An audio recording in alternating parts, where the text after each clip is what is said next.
मैं चाहे जितनी भी कोशिश कर लूं, आप लोग बात नहीं करेंगे, ऐसा ही है ना?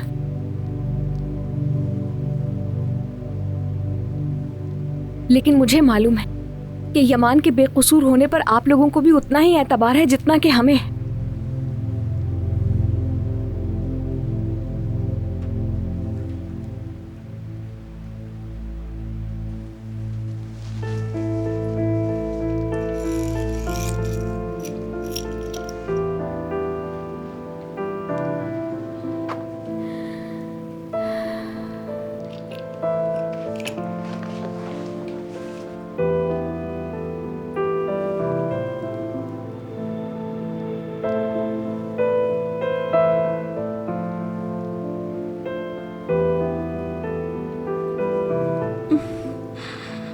मेरी जिंदगी का वाहिद असासा है ये बच्चा।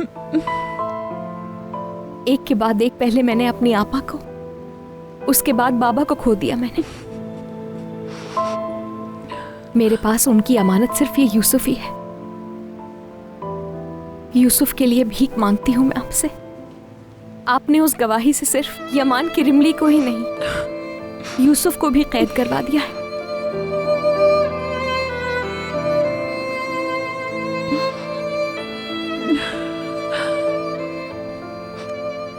यूसुफ की ना तो नानी ना ही उसके नाना हयात है।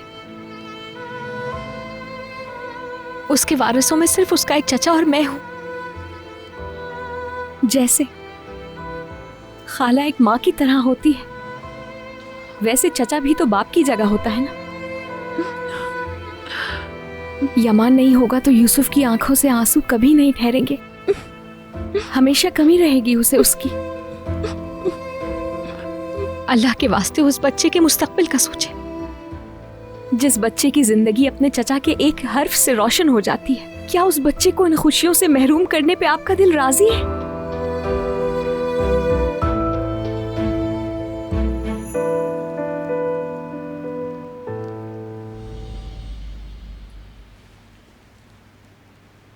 अल्लाह के वास्ते यूं खामोश ना रहें आप लोग।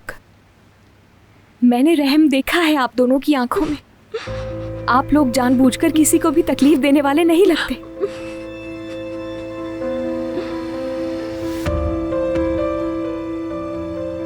यूसुफ को इन अंधेरों में मत धकेले प्लीज। उसे अपने बाप की आखिरी यादगार अपने चचा से महरूम मत करें प्लीज। क्या आप लोगों की कोई औलाद नहीं है? नवासे, नवासियां या पोते या कोई ऐसा जिन पे आप लोग जान देते? मेरा बेटा, मेरा खालिद, मेरा बच्चा। कुछ और मत बोलना आप। कोई जरूरत नहीं बोलने की। अल्लाह के वास्ते मुझे बताएं क्या हुआ है, खामोश मत रहे। उन्होंने मेरे बेटे खालिद को अगवा कर लिया। मेरा बच्चा वो उनके पास है। किसने अगवा किया है उसे? सादत साहब। सादत, मुझे बताओ, क्या जामगूस भाइयों ने किया? मेरा बेटा अनकरा में पढ़ता है। वो कहते हैं कि जब तक यमान को सजा नहीं होगी हम इसे नहीं छोड़ेंगे। मैंने अगर किसी से बात की, मतलब अगर किसी को बताया, तो वो लोग मेरे बेटे को कत्ल कर देंगे।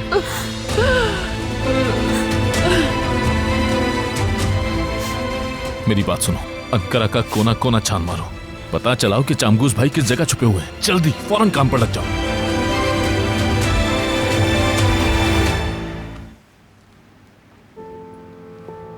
खालिद जब छोटा था तो उसे लुकीमिया की तशखीस हुई थी।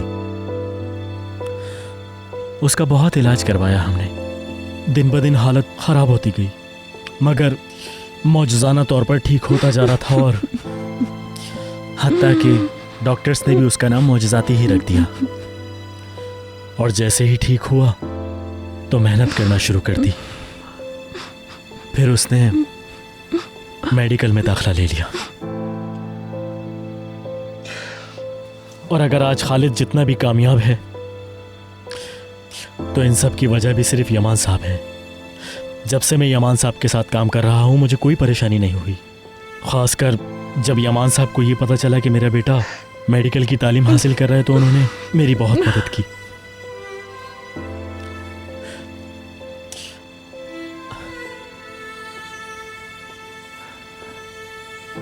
मुझ पर यमान साहब ने बहुत एहसानात किए हैं। कभी कभी सोचता हूं कि मैं उन्हें कैसे चुकाऊंगा। उनके मुझ पर बहुत एहसानात हैं। उन्होंने हमेशा मेरा ख्याल रखा है।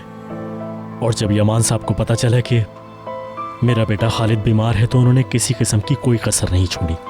हॉस्पिटल में जितने अखराजात हुए वो सब यमान साहब ने अदा किए।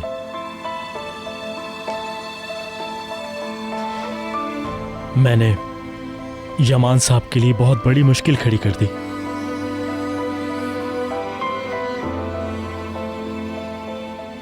मुझे समझ नहीं आता कि मैं उनसे कैसे नजरें मिलाऊंगा।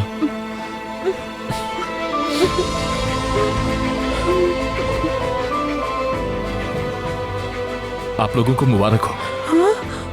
हमारे आदमियों ने खालिद को ढूंढ लिया है। ये आपने मुझ पर एहसान किया है। अरे नहीं सादत, मैं कभी नहीं भूलूंगा। मेरे बेटे को ढूंढने के लिए शुक्रिया। अल्लाह तुम्हें इसका अजर देगा। शुक्र है खुदा का। अब बगैर किसी खौफ के अपना बयान वापस ले सकते हो। सब कुछ हमारे कंट्रोल में है।